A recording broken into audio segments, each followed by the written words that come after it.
All right, got to go get this mop cut, get my beard trimmed. It's a great day off. Got a few things to get done, not a whole lot, but I want to talk about something. I want to talk about my wife and explain what it takes to be a good husband that makes your wife want to be a great wife, if that makes sense. I don't know if that's a bad topic or a way to explain it, but maybe I can get some good talking points in, and let's go get my haircut. All right, we are here. So where were we? Talking about my wife. Yeah, I think the first thing you have to choose love. When we got married, I made a decision to love her unconditionally. Not the infatuation love, not the love that comes along with being a teenager or that new love when you're dating, but the love that is making a decision to love her unconditionally through everything. You can't control what she does or says, but you can control your actions, and you can control the decisions that you make and the way you react. So choose to love her all the time. I'm gonna get my haircut, not we, me. Gonna get my haircut right there at the Brickyard. So with that, let's go get the haircut. All right, there's the haircut, all fresh. Chris Bank is always setting it up good for me, so. Got me some Suavecito pomade. Keeps my hair looking good. Man, have a good night. You too. See you later. And yeah, we got some stuff to do today. Gonna be doing or finishing up a project for my sister-in-law. I built a frame for their mirror, and I gotta get that done. I'm just gonna paint it up for him and get a nice cool brown color on it. Got my gym time in, got a couple miles in, and got some lifting in, so it was good. Rushed down here, got my hair cut. It's looking clean, and yeah, so I'm gonna get that done. This isn't even about my wife anymore. This is more about me and what I can do for her. Second one is respect. You have to respect your wife, her opinion, her emotions, the way she reacts, like everything that she does. If you're coming from a place of loving her all the time, and you can respect her for where she's at in her life and in her walk, it's gonna come back around to you.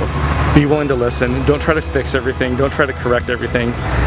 Just be respectful of her opinion, her emotions, and realize that she's coming from a different place than you are. She's coming from a different background than you are. She's coming from a different mindset than you are sometimes. As you get older, it'll come closer together and you'll be on the same page a little bit more, but not all the time. You have to be willing to love her and respect her. There's a bee trying to sting me all the time. So number 2, respect. All right, I had to stop at the coffee shop. Friends own a really good spot here in town. Cantaloupe flavored green tea. Stuff is amazing. Could probably make it at home, but gotta support their business. So, point number 3, honesty. 100% transparency with how you feel, with the way you're thinking, what's going on in your head. Be willing to be honest about how you're feeling and what you're doing. Don't hold it in. Don't bottle up thinking things are gonna get better. And don't think that they're a mind reader. You gotta open up and you gotta be willing to have the hard conversations. Your wives wanna connect with you emotionally. They wanna connect with you on a level that's outside of the way that you think as a man. And if you're honest with yourself about being honest with them, things are gonna be a lot better. Got a big garbage truck in the background. Things are going to be a lot better when honesty is a core value that you hold dear in your marriage. And I don't think that can go far enough. But be honest with yourself first about what you expect from her. Because if you can be honest with what you expect from her, you might realize that you might be putting a little too much on them. You might be putting a little too high of expectations on things. So be honest with yourself about where you're at and who you are and what you expect out of yourself. You need to internalize your emotions and think about where you're at and be honest with yourself and be honest in your marriage about everything. I mean, your wife is your safe place. Your wife is a good spot for you to be when it comes to being emotionally vulnerable. So honesty, I think, goes a long ways. Might be completely off base with that, but honesty, I think, is the third element of being a great husband, and honoring your wife with that, and in turn she'll open up and be honest. Yeah. Alright, so we're on number 4. Trust is a huge part of a strong relationship, and it starts with yourself. You have to trust that the things that you say and do are something that your wife can respect, and trusting your spouse that what they do and what they say is the truth, and the things that they say and do are beneficial, and that they're doing things that are helping move your relationship forward in a positive way, and not having that area of doubt or regret, but just trust that things will work out, that things are going to be moving in the right direction. And it all stems from once again from love and respect and honesty. If you can get all those things in there, the trust thing really kind of comes naturally. Trust is a huge one with not only marriage, but in any relationship that you have. It's going to be a solid foundation for growing those aspects in your life around the love and the respect and the honesty, but trust is a major part of it.